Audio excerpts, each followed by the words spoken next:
If you've been watching the channel in the last year, you'll know my thoughts when it comes to the second-hand market and how overvalued it is currently. That being said, I think drivers at the moment are taking it to another level. Absurd. The older the driver, the more money. At this point, you're better off just buying last year's 2020 model. And let me tell you why.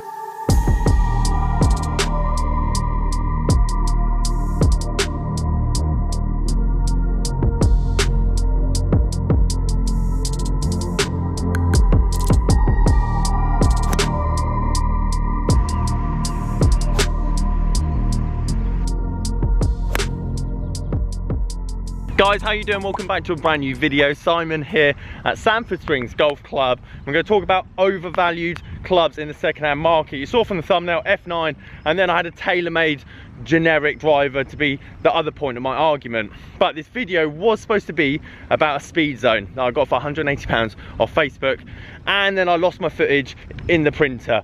Long story. If you watch a couple of videos back, you'll understand what that is all about. But I did say some quite important stuff that makes a lot of sense for this video.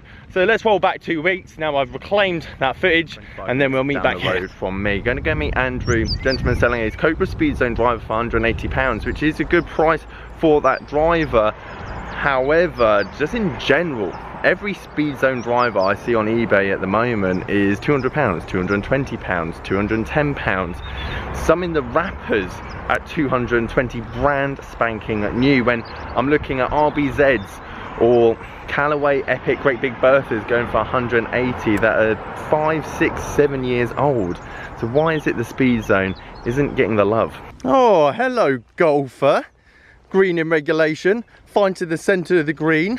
And welcome back. You might be thinking, Simon, that's 2 good shots in the green there to 15 foot. That's very much the anomaly. And a lot of you guys have been asking for bag review, driver review, how's it all going? And to be perfectly honest, I just haven't been out on the golf course. I just haven't had the time. Any time I've been out on the golf course is purely to make videos, and that needs to change. Therefore, I can't give a really good review. Just like a lot of you, just give a bit of patience. Yes, some of the clubs I like a lot more than other the clubs, but my golf's nowhere near as good as it should be. Therefore, I'm not going to make any brash decisions about my equipment or give you guys my proper feedback on how the bag's doing, because let's be honest, it's very much me that is causing the errors.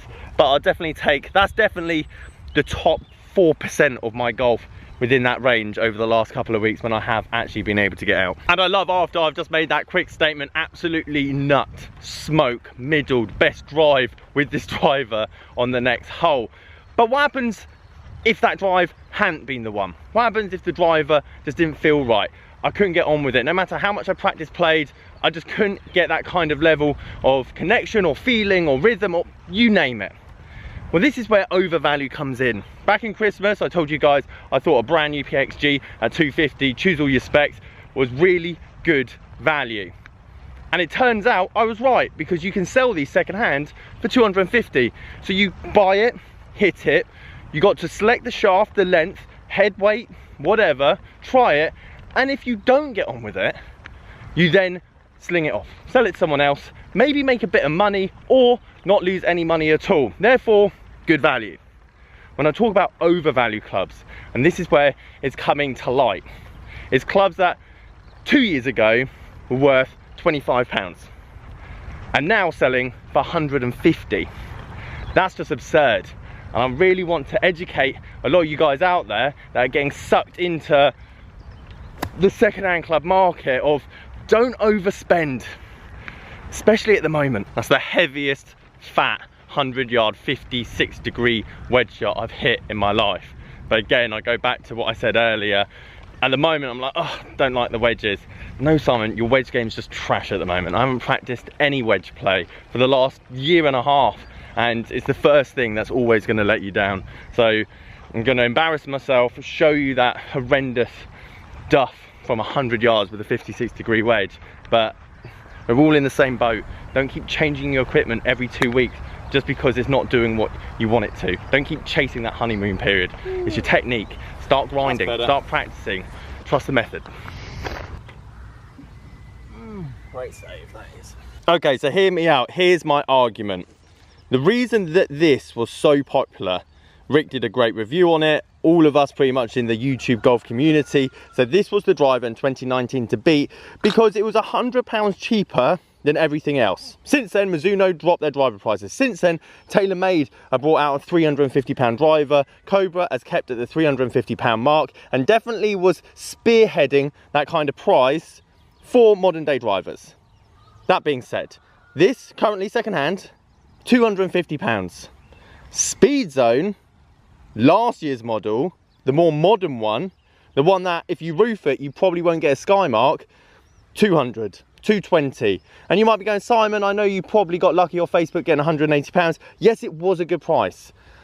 But with a bit of research, you might be able to find one. And not only that, if you just want to go and buy one tomorrow, it's probably going to be easier to get hold of a Speed Zone than a Speedback, which is why I believe that this now is overvalued. This is a generic driver to signify your Ping G10s, your TaylorMade R1s. I'm going to show you some prices now of older drivers going for extortionate amount of money where they just shouldn't be. I'm not saying they're bad drivers. I'm just saying if you were playing this game 3 years ago, this would have been £30, which is great value. That for 110 is just a rip-off. Here's another one, Ping G20. And maybe I haven't been helping this because for the last 2 years, all I've said is Ping G20, Ping G15, Ping G10. But again, it's getting to the point now that they're just too expensive. And I put it down to the fact that people are looking for old drivers because they assume it's cheap. And then for bidding against each other, driving the prices up. Whereas the 2020 drivers, which we're going to look at in a minute, are actually in abundance, and no one's looking at them because they presume they're going to be expensive. And because we had a year and a half of no one playing golf, no one trying new equipment, you've got tons of stores, tons of pro shops with these sitting on the shelf, the new models coming out, and pros are just thinking, I just want to recoup some of my money back. Hence why Epic Flash, Speed Zone are going for £200, £20 more expensive or even cheaper than an R11S. And then lastly, let's look at 3 2020 drivers that I think are just heavily underrated and underpriced, considering everything else in the market. Everything's expensive, but these ones are a bit less expensive compared to their counterparts. Number 1, ST200 Mizuno driver. You're picking this up easily for £180. I mean, like, you can go and have a look and get one for £180. Some of the others you might have to do a bit digging to get them at £180, but I think for a driver where we are at the moment, £180 is good value. In correlation to the PXG, these drivers, when everything simmers down, manufacturing boosts up again, people give up the game, second-hand club prices are going to drop. I'm telling you that now, whether it's the end of this year, next year, whenever it might be, those G10s, those G20s, all of the ones above will go back down to 30 quid, 40 pounds. And if you don't mind losing 70, 80 pounds on a £120 Ping G20 or a Callaway X2 Hot that's going for 140, then that's honestly fine. You get out, you play your golf, you enjoy your game. But the Speed Zone, the Epic Flash and the ST200, I think are so undervalued that they're going to keep their price regardless of the market coming down. I can't see the second-hand club market crashing and the Speed Zone goes for 80 quid. It's just not going to happen. Whereas the other ones can easily lose 70 to 80% of their value. Speaking of Epic Flash, this thing is just so cheap for what it is. This retailed 2 years ago for £450, and you're looking at prices now, bids 180, 175. For me, it gets the best value driver on the market. Speed Zone is probably the one close after because it is slightly more expensive. If you could easily pick up a Speed Zone for 170, 180, then so be it. And don't get me wrong, these figures aren't exact. Like, some are going to sell for 220, some are going to have a decent shaft and they go for 250. But you know by now that if you just spend a week, 10 days, just searching, getting in the newly listed, buy it now, hunt a few auctions, you're going to get some decent deals. And to be honest, I'd rather spend 170, 100, or let's say invest £180 on these 3 drivers rather than throw away £120 on a driver that, well, came out when I started this game. So guys, there you have it. Normally you hear me talking about the 5-year rule. Clubs that are 5 years old have lost all their appreciation, their market value, and then just settle and simmer.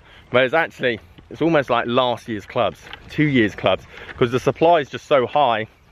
And the perception at the moment that the older ones are the ones that are cheap, but for £50 more on average, you're getting a lot more technology, adjustable shafts, potential warranty, because it's not actually that old, and the manufacturers don't want to have this perception that their equipment is cheap, easily to break, faulty, you name it. That's why I think in terms of investment and value to your game, plus they're shinier, you're going to get more out of a driver in 2020. Guys, thank you ever so much for watching this video. Leave it a like if you liked it. Subscribe if you're new. I need to go and practice my game, especially my wedge play. See you later.